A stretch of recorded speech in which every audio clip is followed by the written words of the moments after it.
Tonight, a tragedy that could have been prevented. Chris Nota fell from a bridge less than a month after he was discharged from a mental health unit. Today, his family reacted to a coroner's ruling. I don't feel anything at all. I am so traumatised. I am beyond emotion.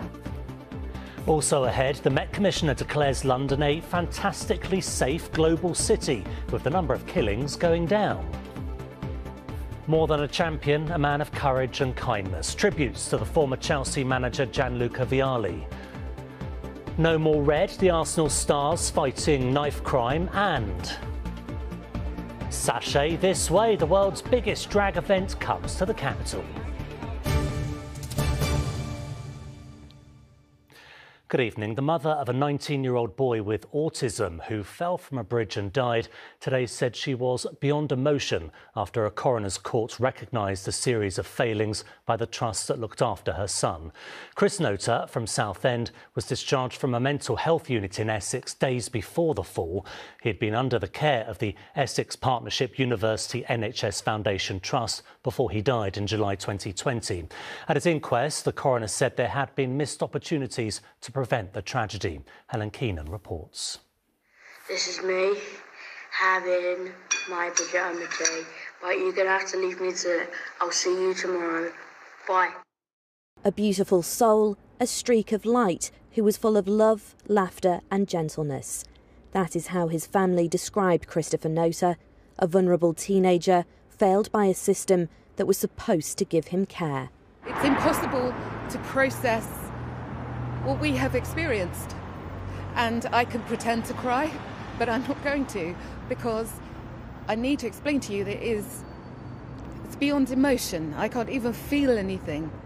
Chris had autism and mental ill health and had been under the care of Essex Mental Health Services when he died on the 8th of July 2020 after falling from an overpass in Southend. An inquest into his death found there had been repeated missed opportunities to prevent it and repeated failures to understand the suicide risk. The coroner explained that the ESEP clinical team had exchanged emails on the 29th of June raising concerns about Christopher. They said, "I am not confident we can keep this young man safe. He can't keep himself safe. We are not able to keep him safe either, and that we need to ask for a specialist unit for the patient."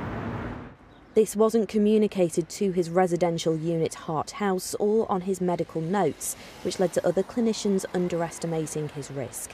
His mum believes her son was not properly cared for before his death and doesn't feel there are sufficient measures in place to help those with conditions like Chris, and is calling for a public inquiry.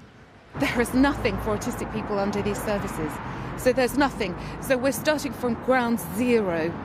So I can't even tell you what needs to change, because the things we need don't exist.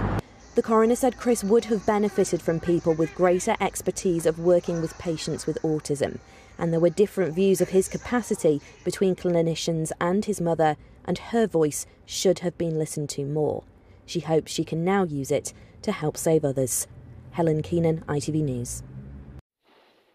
Well, Essex Partnership University NHS Foundation Trust today expressed their deepest condolences to Chris's family and loved ones. In a statement, they said, "We are dedicated to helping people in their time of need, and the death of anyone who has been in our care is devastating. We fully accept the coroner's findings and have put in place a number of measures to improve the care we provide for people who have autism or a learning disability."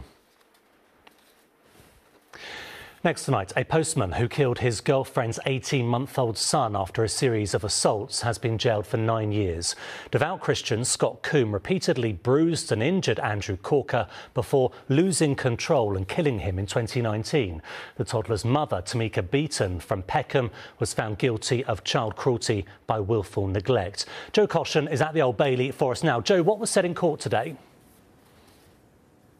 Well, a truly harrowing case, Duncan. Initially, the couple had wrongly blamed little Andrew Corker's injuries on his clumsy nature. The court heard how on the day of the incident, Tamika Beaton had gone to a dance class, leaving Scott Coombe from Petswood in south-east London in charge of her son. Jurors were also told how Coombe became irritated with Andrew, which led to him shaking and throwing him down. In a 999 call, Coombe claimed he had collapsed while playing and that he started looking a bit stiff.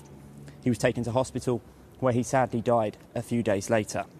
Now, last year, Coombe, who is a devout Christian, admitted manslaughter and child cruelty relating to 3 earlier incidents of assault and mistreatment against Andrew. 25-year-old Beaton from Peckham, who was given bail and was seen here arriving at the Old Bailey today, denied any involvement in her son's death, but jurors disagreed. They found her guilty of child cruelty by willful neglect. Today, she was sentenced to 12 months in prison, suspended for 18 months.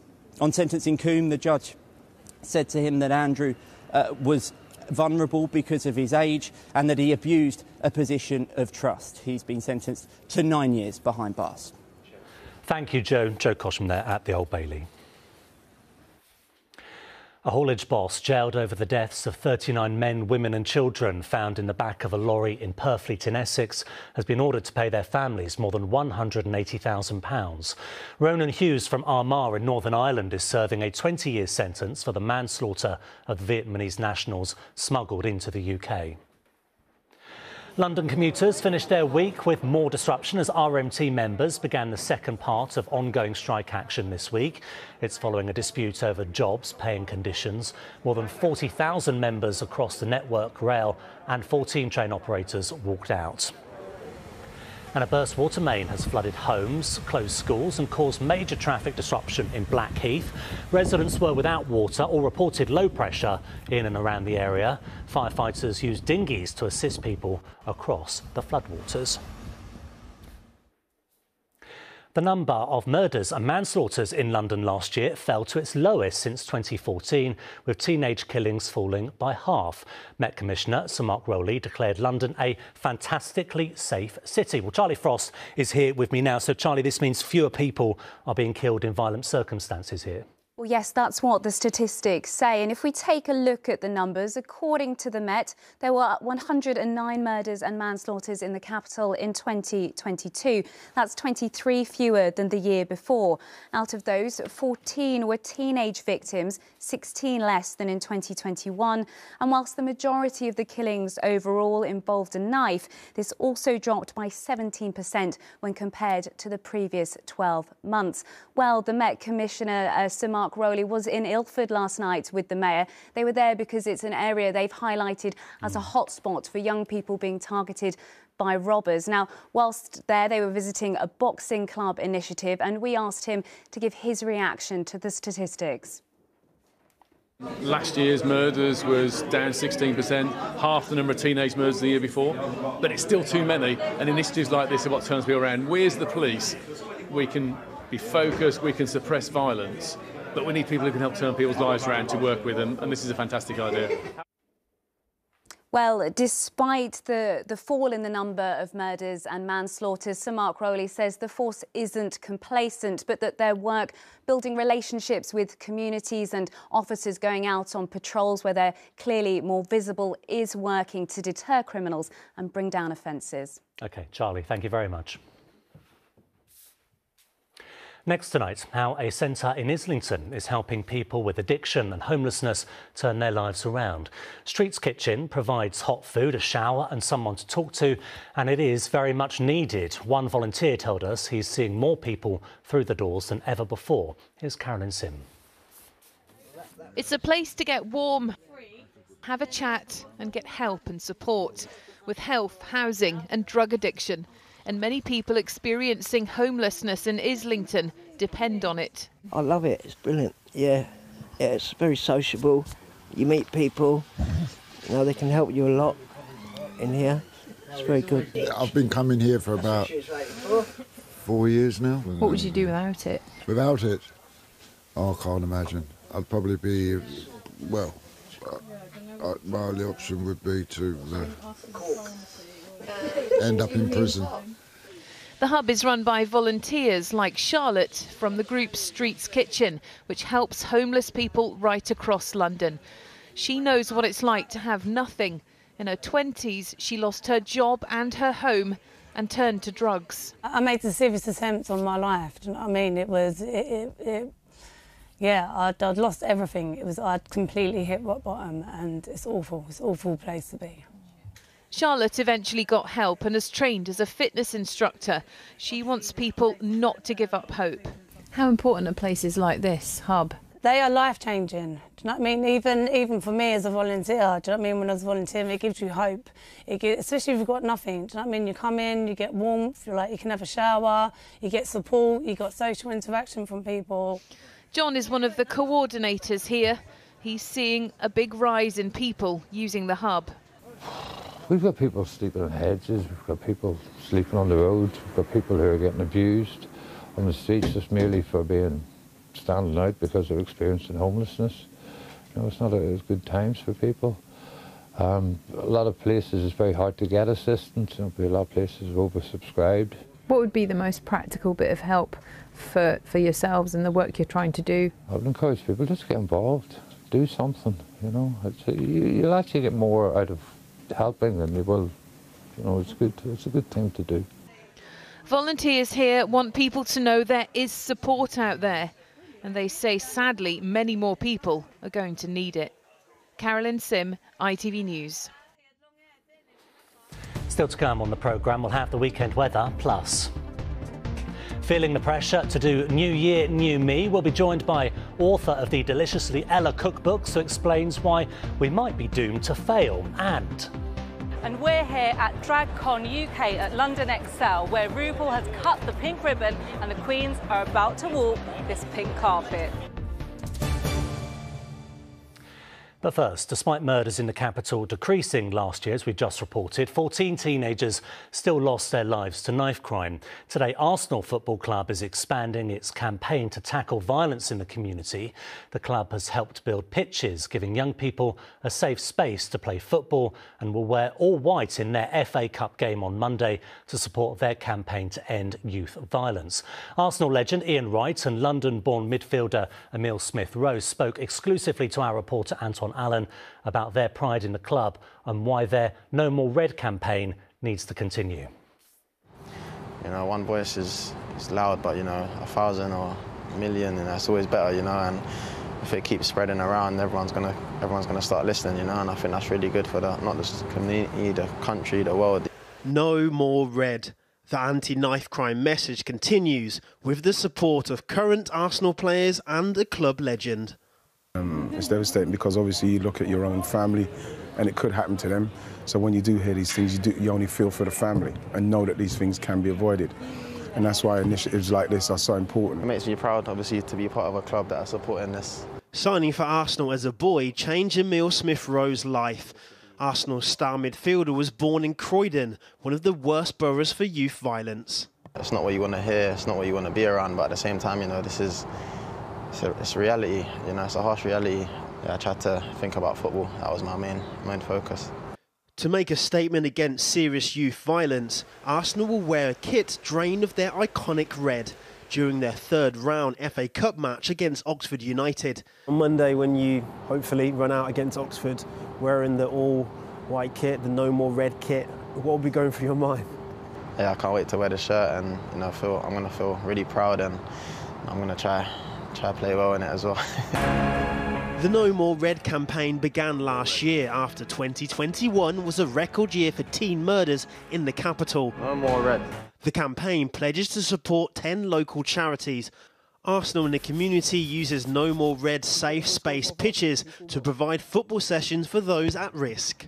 Although there has been a downward trend for a year, one life is still too many. It's a really complex issue. We don't have the answer to that, but we do feel that we can make a contribution through providing safe spaces, opportunities for young people and positive role models within the community. The campaign includes social action projects such as this mural in Rosemary Gardens, Islington, painted by young people mentored by local artist Stasi Art. Stasi, why was it important for the young people to put this permanent message in this community? I think all these words they've chosen are very important to them. Words like family and pride and loyalty is words that bring people together, and it's something that they wanted up here so they can look at for inspiration going forward in their lives. Arsenal legend Ian Wright was picked by young people as a positive role model for them to look up to. You know, like, I'm very humbled by it. You know, if it's something that can inspire, then you feel like somewhere along the line you've done something right. On this wall, we've got current Arsenal role models and an Arsenal legend like yourself. Why is it important for sports people and anyone in society to lend their voice to important causes like this? Anton, it's about awareness and building awareness, because for some reason they may listen to somebody who they can relate to more because you come from the same kind of area. All of a sudden you're on a mural, they see that they can be the same kind of thing and you can be an inspiration to them. Arsenal are top of the league, but their priorities remain grounded in helping their community. Those wishing to volunteer with the charity supporting the No More Red campaign can sign up on Arsenal's website. Antoine Allen, ITV News. The former Chelsea player and manager Janluca Vialli has died at the age of 58 after being diagnosed with pancreatic cancer. During his career with the club, he won the FA Cup as both a player and a manager. Friends and fans today paid tribute, thanking him for his contribution to European football and opening the doors for Italian managers in the Premier League. His club said he would be missed by not only Chelsea, but the entire footballing world. Daniel Henry reports. Janluca Vialli was a goal scorer. Vialli's there again and he's got 4. And a gentleman. He moved to Chelsea from the top league in Italy, bringing a new generation of fans with him. And today, some of them wanted to share their reflections. I saw a video of his game. I really like a player. I really like him, and I think he was a very good player. There's a strong connection between Chelsea and Italy, but that's why he represented. It's like, you know, a new era of Italian football over in England. When Janluca Vialli arrived at Chelsea, Stamford Bridge was being rebuilt. But his success here as a player and then as a coach came to redefine the face of the club, going on to become the first Italian manager the Premier League had ever seen. The fans took to him straight away. He was an absolute hero. I mean, the FA Cup in '97, we're 2-0 down to Liverpool at half-time. Season looks like it's over. Vialli comes on, scores 2 goals. We're in 4-2. We go on that year to win the FA Cup, our first trophy since 1971. So it was huge. Impact was huge, both as a player and as a manager. And you know, everybody that's met him said he was a lovely guy. He was so friendly, so warm. Even after he left Chelsea, he still came back. He still very much had Chelsea in his heart. So we're a real, you know, we're lost for Chelsea and a real loss for football as well, because he was one of the, you know, football's genuine, really nice guys. Ruud Gullit brought him to the club, but Vialli replaced him in the top job before eventually being sacked himself. He was diagnosed with pancreatic cancer in 2017, given the all clear in 2020, but it eventually returned to take his life. Janluca Vialli left Chelsea in a better state than he found it, and for that, he will never be forgotten. Daniel Henry, ITV News. Remembering Janluca Vialli there. Surrey's Alice Capsey has been included in the Women's T20 Cricket World Cup squad despite suffering a broken collarbone in December. The 18-year-old from Red Hill got the injury in a match against the West Indies. The West Indies also represent England's first challenge in the World Cup, with the opening match taking place in February in South Africa. The ITV News continues at 6:30. Here's a look ahead now with Charlene. Prince Harry has shared more details of the rift between him and his family. Allegations about his brother's violent temper, the number of Taliban fighters he claims to have killed, and confessions of teenage drug taking are all on the agenda. The NHS in continued crisis as data from England shows A&E waiting times are up and flu cases are surging. For the first time ever, lesbian, gay, bi and trans people have been included in the census data. And Chelsea and Italy icon Janluca Vialli has died aged 58. So join us for those stories and more from 6:30. Now, as we approach the end of the first week of January, how are the resolutions going? If you're struggling, you're not alone. Research by YouGov has found that nearly half of Brits felt pressure to set January wellness routines, but only 6% always stick to them. And 67% of people surveyed said that there is more focus on how we look rather than how we feel. Well, that research was commissioned by the author Ella Mills, better known as Deliciously Ella, and she joins me now. Hello, Ella. Hello. Happy New Year. Happy New Year to you. Although those statistics quite pessimistic. What made you do this research? Not to be pessimistic, No. I guess actually for the polar opposite reason, which is that we know how important our well-being is. Obviously, we're seeing, you know, a rise in lifestyle-related diseases, lots of challenges with our mental health. It's been a hard few years. But I think we're maybe approaching well-being slightly in an unhelpful trajectory at the moment, where we're very focused on how we look, on quick fixes, on fads and trends. And I think if we really want to change our collective health, we're going to have to look at simple, small tools that will actually create a healthier life in the long run, but be compassionate about that. And I think the fact that only 6% of people are seeing these big resolutions past the end of the month speaks very much to the fact that we're probably setting unachievable goals. And instead, could we flip to micro goals, small little things that we can tick off, feel really good about, and then 365 days from now, we feel happier, healthier, more energized, with sleeping better, stronger immune systems. Whereas most diets fail, kind of 90+%. Yeah. And then a year later, often people have actually gained more weight because it can mess with your metabolism. So I guess it was just to kind of crystallize the fact that potentially the wellness industry, a massive industry, over $4 trillion, but I think facets of it may be slightly heading in the wrong direction. That's it. This time of year, we're encouraged to come up with those big sweeping promises, these better versions of who we can be. Earlier on, we went out and had a chat with people to find out how their resolutions were going, what they thought of them. Have a look. I made a New Year resolution and I hope I never break it. I normally break them really quickly. I think some things are a bit more like harder to attain than others, like fitness goals and stuff. Like if you're not specific about it, it's easier to break. I think they're just fake, to be honest. Like you start the gym or you're like gonna cut out drinking for a couple of months, and then before you know it's someone's birthday, and it's always too cold to go to the gym in January. So yeah, you don't need them. If you want to change yourself, just do it at any moment. Yeah, that guy at the end there, that's really interesting, isn't it? Why do we think that it's got to be in January that we make some sort of improvements when actually at any point you can reflect and see how you want to be? And January is almost the hardest month of the year to do it. It's dark, isn't it? Exactly. So I think if you were going to do it, I think it is thinking about those micro changes, those really achievable things. Can you get up 10 minutes earlier and do 5 minutes of breathing? And I think we so often let perfect be the enemy of good. You know, wellness can feel so all-consuming. 10,000 steps, do a HIIT workout, eat 10 portions of vegetables, sleep for 9 hours, also have a job, raise your children, look after your family, all the rest of it. And so thinking about those teeny things, getting up 10 minutes earlier, and remembering things like 10 minutes of exercise is proven to improve your mood, your energy levels. You know, lots of us can fit that in. You can do all sorts of different things. Getting out in nature, proven to boost your well-being. So is hugging someone, so is reading a book, having a bath. You know, yes, cook more at home, yes, move your body, but stop thinking that well-being has to be these huge, insurmountable goals that feel unrealistic, implausible with your life. Isn't it interesting? It's how you frame it also, isn't it? Rather than perhaps thinking about, I'm going to give up this, I'm going to stop doing this, it's thinking, well, I'm going to do this thing that I know is good for me and makes me feel good about myself. 100%. You should be thinking about what you're adding into your life, not what you're taking out of it. Because if you're always thinking, and I think it's one of the biggest misconceptions, is that healthy living is associated with compromise and deprivation.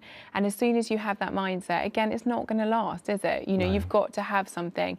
If you're going to set a change or a goal, could you be doing it a year from now? Could you be doing it 2 years from now, 10 years from now? If the answer is no, it's probably the wrong thing to be changing in your life.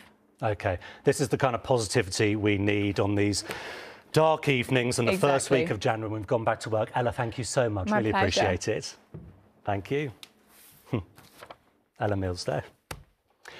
And finally, fans of RuPaul's Drag Race sashay to the capital today for its first ever event, bringing drag artists from all over the country together. It's the first time a so-called Dragcon has been hosted here at the Excel Centre. And judging by the level of energy in the room, it looks like it is here to stay. Anila Dami, donning her fiercest look, went onto the pink carpet and met the other people there. In England! Fans couldn't be louder as the biggest name in drag, RuPaul, arrives in London. Dragcon, one more time, is such an honour. We love drag, we love England. wooing crowds. RuPaul has come from LA to the XL Centre to officially open Dragcon UK. A three-day convention where the UK's queens come together and visitors can be inspired, shop and attend talks. Crystal is the youngest ever winner of the TV show RuPaul's Drag Race, and Vanity from Croydon has been a contestant. It's just iconic.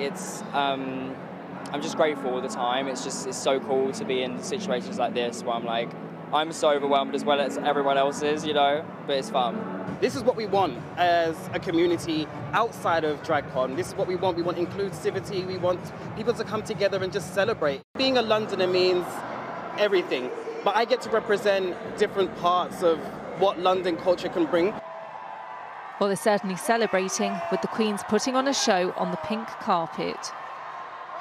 There's confetti, glitter, sparkles. The crowds are cheering as the Queens walk down the pink carpet. People have come from all over London and the world for this convention here in London. Really overwhelming. There's so many people here and everything is new. I've been watching Drag Race for 3 or 4 years now, and it really helped me through rough times, and it's amazing to see all the queens that helped me. This is my first ever proper time to be out in drag, so it's quite big for me. So I'm just looking forward to seeing everyone, just get to express myself. It comes on a day when data has shown for the first time ever how many LGBT+ people there are in England. It's revealed that across the country, 3.2% of people are gay, lesbian, bisexual or other sexual orientation. In London, 4.3% are. That's the highest proportion recorded in England. Here at the convention, it's received a mixed reaction. Take with a pinch of salt. There are so many people that aren't out yet. It's still to this day a thing for people to come out. It will help the younger people to feel more comfortable, and because seeing that there's other people like them. But for fans of RuPaul's Drag Race and Queens here today, it's about expressing themselves, coming together and having fun. Anila Dami, ITV News. OK, on to the weekend weather now. Here's Philippa Drew.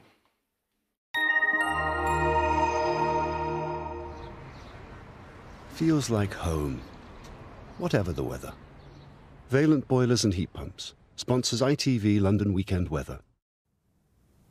Hello there. Well, despite a very unsettled week so far, today has offered something of a respite. I hope you've managed to make the most of it, because the next few days look set to bring a return to something a lot more unsettled. Showers or longer spells of rain, and windy at times too. And it's all down to low pressure. A big area of low pressure moves our way through the weekend, bringing rain, followed by plenty of blustery showers. And even once that clears out the way, the next one is waiting in the wings, ready to move in as we head overnight into Tuesday. And out there at the moment, today's drier weather is now giving way to a scattering of showers and a fair bit of cloud as well. The wind's picking up as the night wears on, and later on, the eventual arrival of some more persistent rain into western parts. But of course, with all of that, it will be another exceptionally mild night for the time of year, with those southerly winds keeping many spots up at around 9 or 10 degrees.